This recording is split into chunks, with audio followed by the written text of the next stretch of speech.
حاضر current this moment, اس moment, اس لمحے ہم زندہ ہیں، ہم آج زندہ ہیں۔ زندوں کا کام زندوں والا، کام ایسا جو زندگی کی نشاندہی کرے، زندگی بتائے کہ ہم زندہ ہیں، یہ کام بتائے کہ ہم زندہ ہیں۔ زندہ جو چیز ہے وہ پاک ہے، زندگی میں پاکیزگی ہے، زندگی کی علامت کہ وہ بڑھتا ہے۔ آپ دیکھیں جب انسان کی گنتی عمر میں اضافہ ہوتا ہے یعنی وہ زندہ ہے۔ جو مر گیا اس کو نہیں کہا جاتا اتنے سال کا، مگر جو زندہ ہے اسے کہا جاتا ہے اتنے سال کا۔ یہ ہمارے گرد چاروں طرف آپ درخت دیکھ رہے ہیں، سوکھ گیا یعنی بڑھاپے کے قریب پہنچ گیا، لیکن زندہ ہے اس لیے کہ یہ گرا نہیں۔ جب تک یہ کھڑا ہے تب تک یہ زندہ ہے۔ زندگی ہے، زندہ ہے، زندہ رہیے، زندہ رکھیے۔ دھوکہ، فراڈ، چیٹنگ، بےایمانی سے بچنے کا طریقہ کہ آپ ایک اصول بنائیں کہ میں لالچ میں آ کر کے کوئی کام نہیں کروں گا، میں فطرت کے خلاف کوئی کام نہیں کروں گا، میں قانون کے خلاف کوئی کام نہیں کروں گا، میں اخلاق کے خلاف کوئی کام نہیں کروں گا، میں ضابطے کے خلاف کوئی کام نہیں کروں گا۔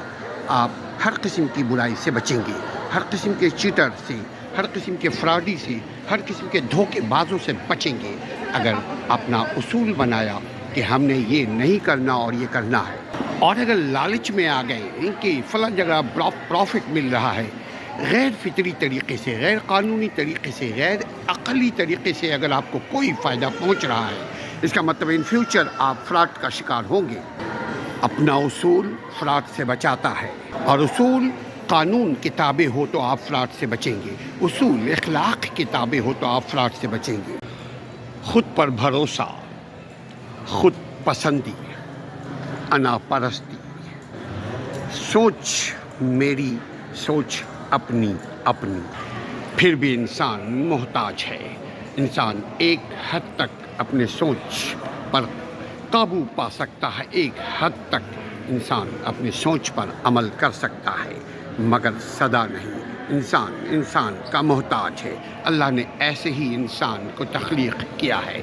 دیکھیں، سردی میں کپڑوں کا محتاج، بھوک میں روٹی کا محتاج، پیاس میں پانی کا محتاج، مر گیا تو لوگوں کا محتاج۔ انسان سدا کا محتاج ہے۔ زندہ ہے تو زندگی کے تمام لوازمات کا محتاج۔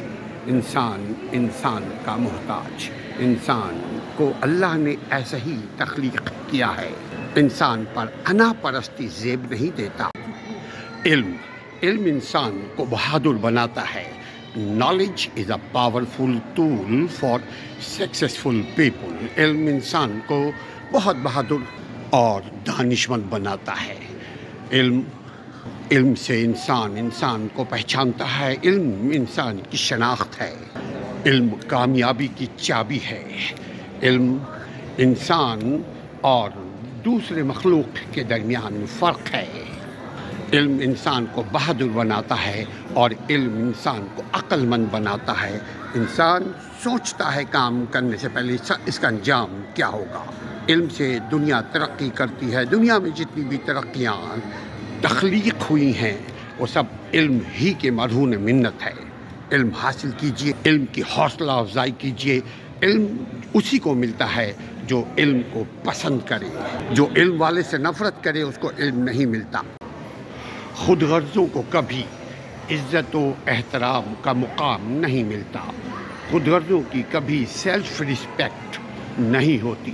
خود غرض اپنی نظروں میں بھی گرا رہتا ہے۔ خود غرض کس کو کہتے ہیں؟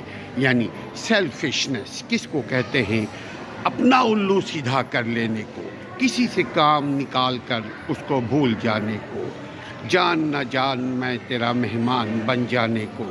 خود غرض انسان کی آنکھیں چمکتی ہیں، اس کی قول اور کردار دونوں میں تضاد ہوتا ہے۔ خود غرضی ذہنی نفسیاتی بیماری ہے، یہ ایک رویہ ہے، یہ ایک بری عادت ہے۔ حالانکہ وہ خود اگر غور سے سمجھے، اپنے آپ پر غور کرے تو پتہ ہی لگے گا خود غرضوں کو وقتی طور پر فائدہ حاصل ہوتا ہے مگر ناٹ فار ایور. خود غرضی ایک نفسیاتی اور معاشرتی بیماری بھی ہے. اپنی زندگی کے ہر پل کا مزہ لیجئے. کبھی گرمی، کبھی سردی، کبھی برسات، کبھی اسنوئنگ، کبھی کچھ، کبھی دن، کبھی رات، کبھی اچھے لوگ، کبھی برے لوگ، کبھی اچھے خیالات، کبھی برے خیالات، کبھی منفی رویے، کبھی مثبت رویے، کبھی نیگیٹو ایٹیچیوڈ ارد گرد، کبھی پازیٹیو ایٹیچیوڈ ارد گرد. مگر ہر پھل کا ایک الگ مزہ ہے، ہر موسم کا ایک الگ مزہ ہے، ہر پل کی ایک الگ خوشبو ہے، ہر پھول کی ایک الگ خوشبو ہے. ہر پل کا مزہ لیجئے کیونکہ یہ زندگی ہے. زندگی میں ایک جیسا موسم نہیں. زندگی موسموں سے بھرپور ہے. زندگی روشنیوں سے بھرپور ہے. زندگی مختلف لوگوں سے بھری پڑی ہے. زندگی کے ہر پل کا مزہ لیجئے. یہ آپ کی زندگی ہے.